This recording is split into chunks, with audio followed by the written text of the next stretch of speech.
Estamos de volta para o terceiro e último bloco do Opinião Pernambuco. Nosso assunto de hoje é a Copa da Rússia e as expectativas sobre a seleção brasileira. Será que dessa vez vai dar para garantir o título de hexacampeão? Participam do nosso programa Pedro Galindo, diretor do projeto Doentes por Futebol, Renata Andrade, repórter esportiva, e também o jornalista Marcelo Cavalcante. Vamos fazer uma análise assim, da seleção brasileira? Vou pedir para vocês comentarem os goleiros, titular e reservas, o ataque e a defesa da seleção. Vamos começar pelos goleiros. Tá, vamos começar pelos goleiros. Eu já olhei para a Renata. Como é que é o ditadozinho que tem no futebol? Todo grande time começa por um bom goleiro, né? Um bom goleiro, tem né? essa, né? E o Brasil começa por um goleiro galã também, né? Alisson, tem isso, né? Tem isso, né? Então tem o goleiro galã. Aí eles olham pra mim e falam... Eu gostei desse termo, galã, né? Goleiro. Agora, às vezes eu lembro do meu pai, assim, quando eu tava falando da Copa de 82, quando eu ficava encantado em 82, meu pai, nunca... E 82 era uma seleção dita como grande seleção, né? Inspirou até cineastas em filmes por aí, pelo mundo afora. Aí ele dizia assim, nunca vai haver uma seleção igual a de 70. E eu ficava assim, meu pai tá falando o quê? De 70, sei lá o que ele tá falando.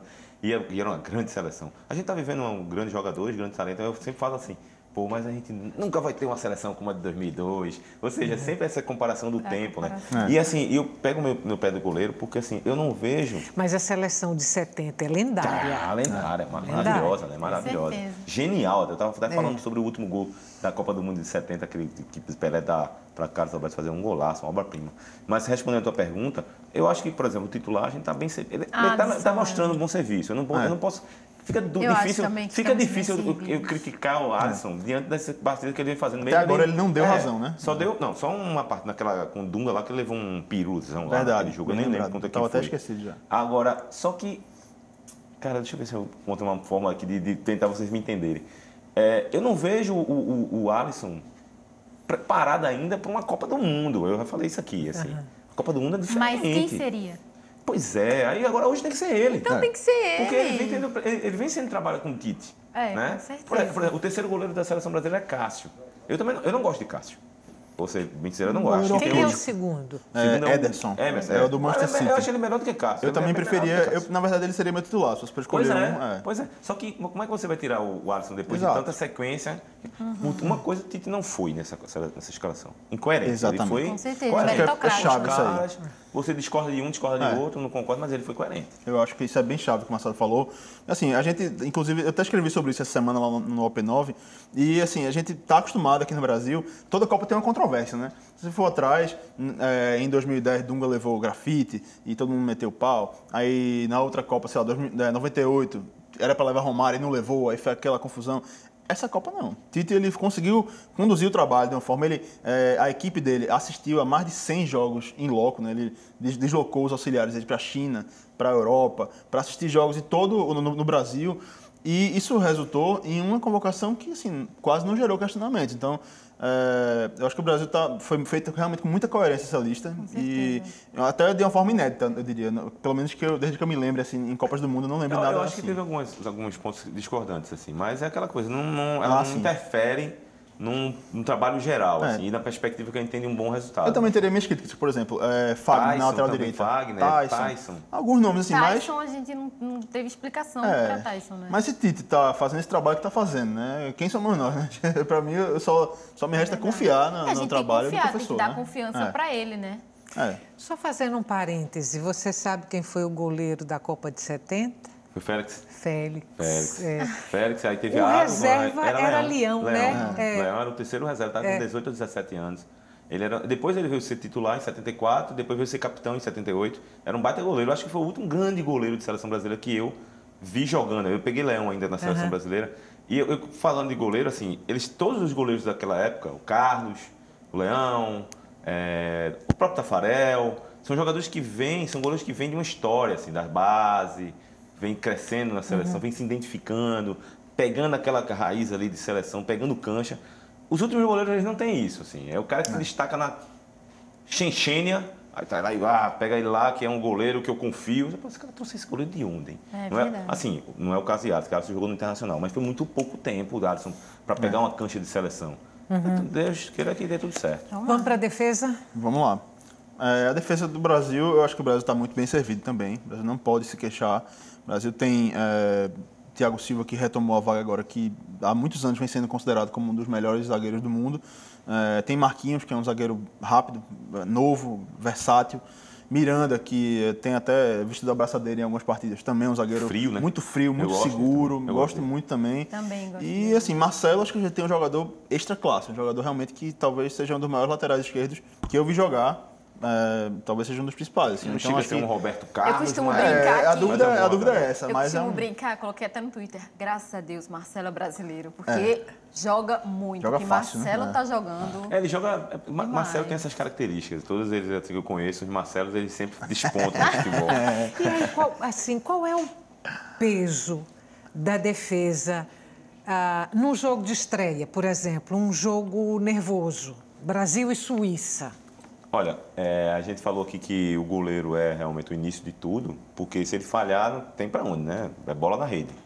E a defesa, ela tem um papel de, assim, transmitir essa confiança que o time precisa para poder atacar. Porque, para mim, a vitória começa da defesa.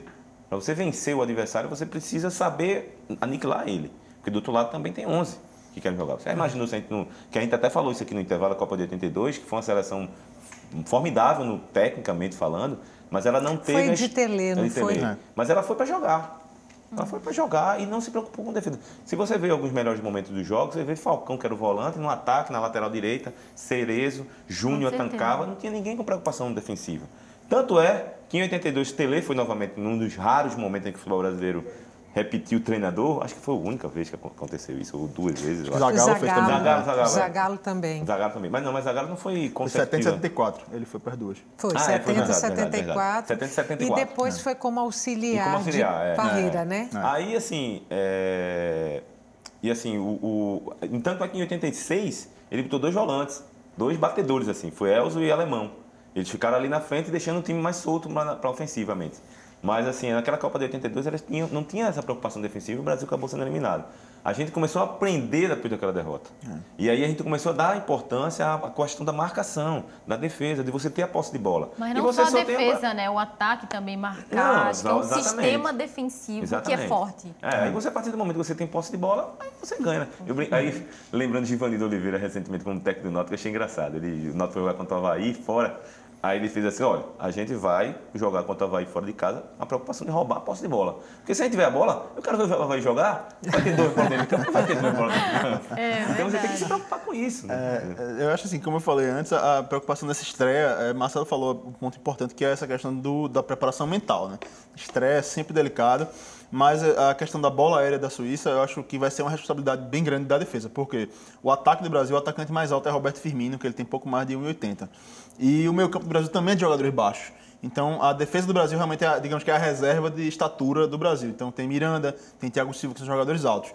Então, assim, acho que eles vão ter uma responsabilidade muito grande para tentar conter essa bola aérea da Suíça e essa questão também da força do time suíço, da força física. Acho que esse é o desafio. A gente vai para o ataque, começa com você.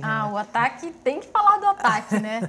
A gente tem um ataque muito poderoso, assim, acho que é um ataque que eu acho muito competente, né? A gente vê o Gabriel Jesus ali, o Neymar. Eu acho que a principal expectativa de gols está no Neymar. Acho que, além de todos os jogadores, a gente confia muito no Neymar. Acho que o próprio brasileiro chega e confia no Neymar, né? Quer que ele jogue bonito. Eu acredito que estamos bem no ataque e o Brasil, com certeza...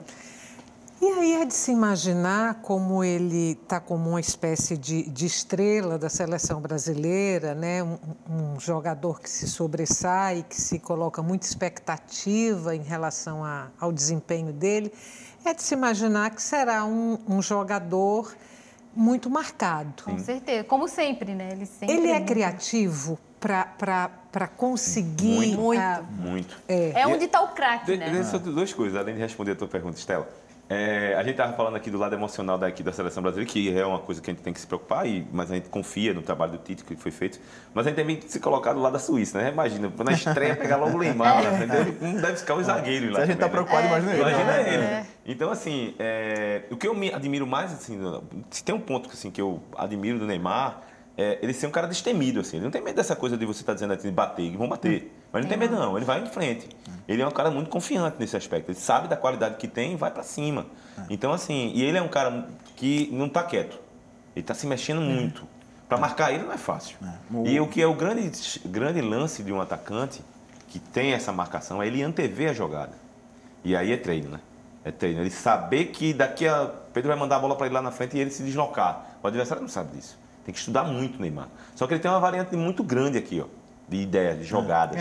Isso é difícil. E tem repertório, né? Eu vi uma matéria. Isso ele tem. Eu vi uma matéria sobre o Neymar e dizem que o Neymar, ele foi feito, ele nasceu para ser craque, assim.